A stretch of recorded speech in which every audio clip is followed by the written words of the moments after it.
Herkese merhabalar. Çiçeğin tariflerine hoş geldiniz. Bugün sizlerle parmaklarınızı yedirecek kadar lezzetli, tavada yumuşacık kuzu pirzola tarifi hazırlıyoruz. Bu nefis tarife geçmeden kanalıma abone olursanız çok sevinirim. İlk olarak kuzu pirzolanın marinesini hazırlayacağız. Kuzu pirzola nasıl marine edilir, kuzu pirzola için nasıl bir marine sos hazırlanır diyorsanız çok basit malzemelerle hazırlıyoruz.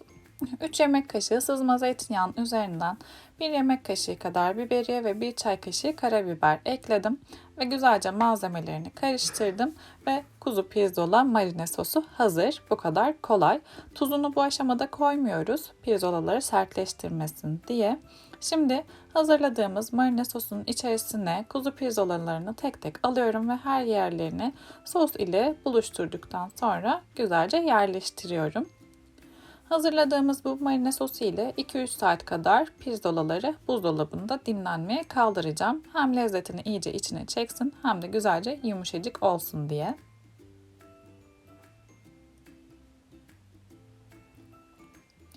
Hazırladığımız bu marine sosunun içerisine dilerseniz arzu ettiğiniz farklı baharatları da katabilirsiniz. Biberiye yerine kekik kullanabilirsiniz.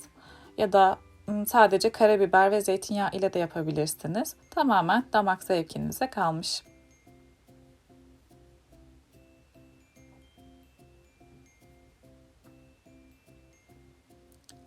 Kuzu pirzolaların marinesini gördüğünüz gibi hızlıca hazırladım. Şimdi üzerine bir streç film ile kapatıyorum. Ve buzdolabına 2-3 saat dinlenmesi için kaldırıyorum. Kuzu pirzolaları pişirmeye başlamadan yarım saat kadar önce buzdolabından dışarıya çıkardım ve oda sıcaklığına gelinceye kadar dinlendiriyorum. Bu da önemli bir püf noktası kuzu pirzolaların yumuşacık olması için. Şimdi pirzolanın yanına 2 tane salata hazırlayacağım. Birincisi köz biber ve köz patlıcanlı olan, üzerinden biraz nar ekşisi ve zeytinyağı da gezdirip tuz ekledikten sonra güzel bir köz patlıcan salatası yaptım. Bir diğeri de bol sumaklı soğan salatası. Soğanları da güzelce doğrayıp sumakladıktan sonra maydanozunu ekliyorum ve o da hazır. İkisinin tarifini de sağ üst köşeye bırakıyorum. Oradan tıklayarak izleyebilirsiniz. Salataları da hazırladıktan sonra şimdi sıra geldi kuzu pirzola nasıl pişirilir.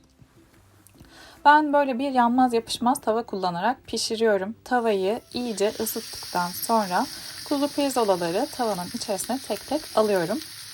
Mutlaka tavanın iyice ısınmış olması gerekiyor. Bu aşamada kuzu pirzolayı mühürleme işlemi yapacağız. Eğer yeteri kadar ısınmazsa pirzolaları güzel mühürleyemezsiniz.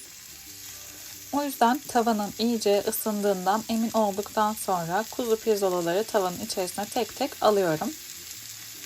İlk yüzeylerini yaklaşık 2 dakika mühürleyeceğim ve ardından diğer yüzeylerini çevireceğiz. 2 dakika kuzu pirzolanın mühürlenmesi için yeterli olacak.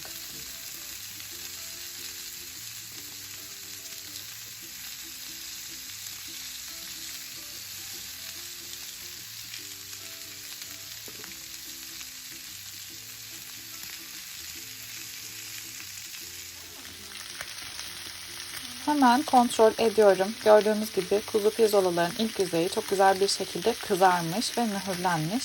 Şimdi ikinci yüzeylerini çevirip aynı şekilde 2 dakika daha tutarak ikinci yüzeylerinin de güzelce mühürlenmesini sağlayacağız.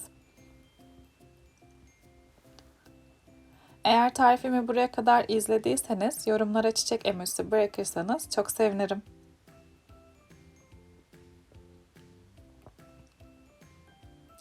Pirzolaların hepsini çevirip 2 dakika ikinci yüzeylerini de mühürledikten sonra tavanın altını orta ateşe getiriyorum. Ve orta ateşe getirdikten sonra yaklaşık bir 10 dakika kapağını kapatıp bu şekilde kuzu pirzolaları yumuşamaya bırakacağım. Daha yumuşak, daha lokum gibi bir kuzu pirzola yemek istiyorsanız eğer mühürleme işlemini yaptıktan sonra mutlaka bir 10 dakika orta ateşte pişirin. Ve sonrasında da son işlemimiz olan tereyağı ile mantolama işlemine geçeceğiz. Ama onun öncesinde ben biraz daha iyi pişmesini istediğim için bu şekilde kapağını kapatıp pişireceğim. Gördüğünüz gibi her iki yüzey de nar gibi kızarmış vaziyette. Hepsini kontrol ettim. Ve şimdi pirzolaları pişmeye bırakıyorum.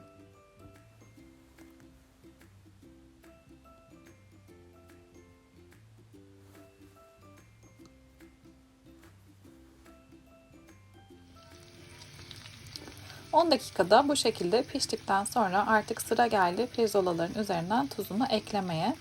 Tuzunu neredeyse son aşamada ekliyoruz ki kuzu pirzolayı sertleştirmesin diye. Güzelce piştikten sonra her tarafından bol bol tuzunu serptim. Ve 1 yemek kaşığı tereyağı ekliyorum şimdi tavanın içerisine. Ve tereyağı eridikten sonra kuzu pirzolayı mantolama yöntemine geçeceğiz. İsterseniz döküm tavada kuzu pirzolayı pişirebilirsiniz. Ancak yaptığımız bu mantolama işlemi için farklı bir tavaya geçmeniz gerekecek. Döküm tavada mantolama yapmak çok zor oluyor. Olukların arasında kaldığı için tereyağı, böyle tereyağını alıp etlerin üzerinden dağıtmak gerçekten zor oluyor. Ben tek seferde kolaylık olsun ve pişirmesi rahat olsun, az bulaşık çıksın diye düşünerekten böyle yanmaz yapışmaz bir tavada kuzu pirzolayı pişirdim. Eğer evinizde döküm tava yoksa ya da siz de benim gibi 2 ayrı tava ile uğraşmak istemezseniz tavada kuzu pirzolayı çok daha güzel ve lezzetli bir şekilde pişirebilirsiniz. Buna emin olabilirsiniz. Tereyağı eridikten sonra böyle kaşık yardımıyla alıp pirzolaların üzerinden gezdirerek mantolama işlemini yapıyorum. Tereyağı banyosunda kuzu pirzolası da diyebiliriz buna. Böyle birkaç dakika boyunca her yüzeyine kuzu pirzolanın tereyağından bol bol döküyorum ve böylece çok daha lezzetli ve yumuşacık bir hal alacaklar. İlk yüzlerine birkaç dakika bu şekilde yaptıktan sonra çevirdim. İkinci yüzeylerini de aynı şekilde tereyağı ile banyo yaptırıyorum. Bol tereyağlı, çok lezzetli, yumuşacık kuzu pirzola tarifi hazırlamak aslında işte bu kadar kolay. Püf noktalarına dikkat ederseniz eğer siz de lokum gibi yumuşacık kuzu pirzolayı evde rahatlıkla hazırlayabilirsiniz. Şöyle hemen size yakından da göstermek istiyorum. Nasıl güzel kızardılar, piştiler görün istedim. Ve ardından hemen bu lezzetli kuzu pirzolaları servis edeceğiz ve sunuma geçeceğiz.